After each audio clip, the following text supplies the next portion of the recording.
We back with your hosts, Andrew Romanella. I legitimately watched the entire women's triathlon the other day. I gotta tell you, that was exhilarating stuff. Like, I was locked in because I don't think I'm good enough in this spot based on my own personal mental health, so I can't continue. What's going on, everybody? Welcome into another edition of The Rome Show, live in the morning here on 12OZsports.com. We are back and better than ever. I am Andrew Romanella. It has been a few calendar days since I've talked to you live, but boy, we couldn't have chose a better day to return. Huge night in NCAA women's hoops with Iowa facing off against LSU in the Elite Eight rematch of last year's final, as well as USC versus UConn, two storied names across all of college sports. Plus, we had a no-hitter in Major League Baseball, and it is Tuesday, which you all should know means we are getting a little bit of hockey with Rocky, and I know that fires you all up. Before we dive into it, I tell you to follow us on Instagram and on Twitter, The Rome Show 1. Most important thing you do. You can also follow me at Coach_Romo24. The show is brought to you by WideWorldShop.com.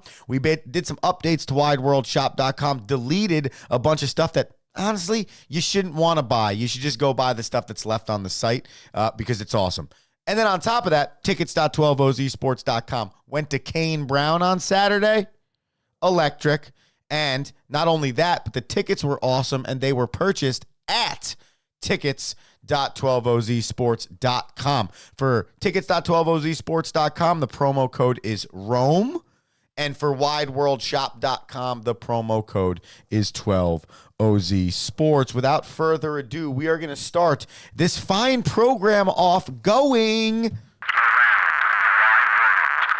Let's start in baseball. Yesterday, Ronel Blanco threw the first no-hitter of the season for Major League Baseball. That is right, the Astros starter not only made his first start in Major League Baseball, but first opening day roster, and gave the Astros their first win of the season after they were swept by the Yankees over the weekend. Blanco struck out 7, and he only walked 2.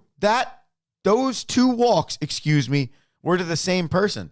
George Springer to start the game, and George Springer with 2 outs in the 9th inning. Very wild stuff, but congratulations to Ronel Blanco. And the first no-hitter of the year in Major League Baseball got me thinking, what's the over-under on no-hitters this year? Because I feel like we're getting like 3 to 6 every year now. It's like not as crazy, but it's still crazy, if that makes sense. So the number I was putting out there is 5.5. 5.5 no-hitters this year. Are you taking the over or are you taking the under? Get us on the social media. We continue.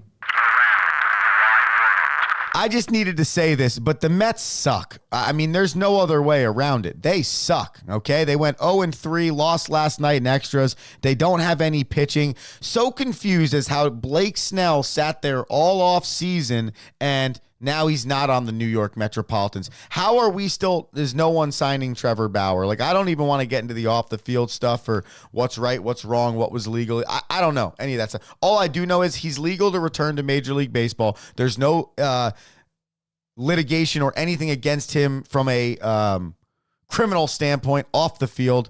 Why isn't that guy signed? Why not just the Mets, though? Multiple teams bad in the pitching department with multiple players out there. Makes no sense, but it's going to be a long road for the Metropolitans. I made a statement the other day that you win 60, you lose 60, and then what happens with the other 42? The Mets might lose 100 this year. Like, that's what it felt like, at least on opening weekend. On the other side of town,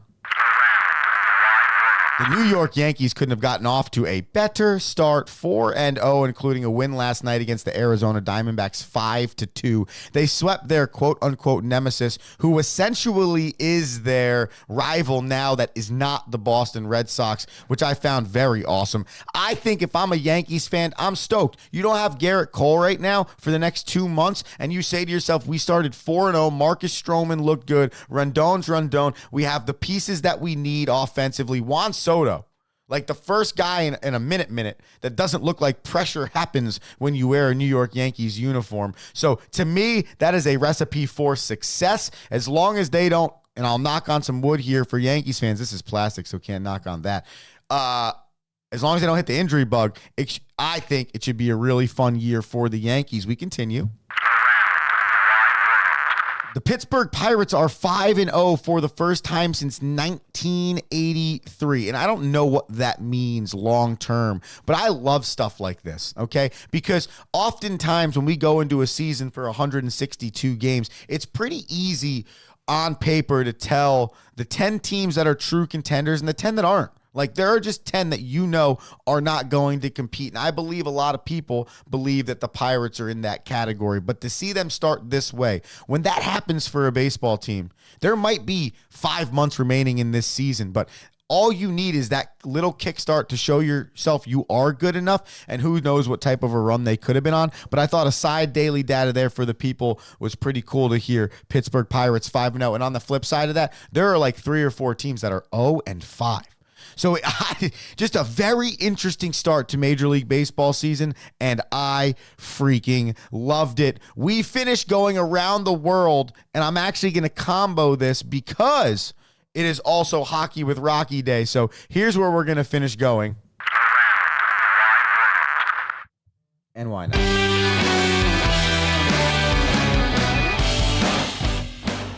All right, so here's the deal. All right, so over the last bunch of, years, I would say, the women's game has been growing at the NCAA level to the nth degree. And last night, you saw it come to a head with the Iowa versus LSU, UConn versus USC doubleheader that ESPN cooked up. All right. And it was as good as advertised, okay? In the first game, Caitlin Clark got her revenge on LSU, who defeated Iowa last year in the final. She scored 41. Yeah, 41. 12 assists and 8 rebounds. Yeah, that's how good she is. She also broke 3 more records in her career yesterday, 2 all-time in terms of the NCAA and 1 in terms of the NCAA tournament. And I'll tell you what, it wasn't just her. Like, yeah, the 41, they scored 90 plus. So she had other people were balling out there for Iowa. Complete team, complete victory. And now they're going to square off against a UConn team that has Paige Beckers ballin'. Girl averaged essentially 21 during the year. She's averaging 28 in the NCAA tournament. And when her team needed it the most, she knocked down a huge 2-point bucket. And then on the next offensive possession, knocks down a rainbow arcing 3. And from there, it really felt like UConn had taken control of that game. They did miss 7 straight free throws going down the stretch there, but at the end of the day, UConn came out victorious. Gino Auriemma goes to his 15th Final Four.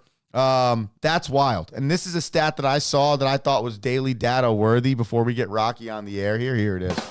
Hey, UConn has been to the Elite Eight for like 15 straight years. The last loss they had was in 2007 against LSU. 15 straight. So when he gets to the Elite Eight, he's going to the Final Four, is Gino Auriemma, greatest coach of all time, at least in my opinion, because you saw it. You saw it with Stanford, and nothing against Tara Vanderveer.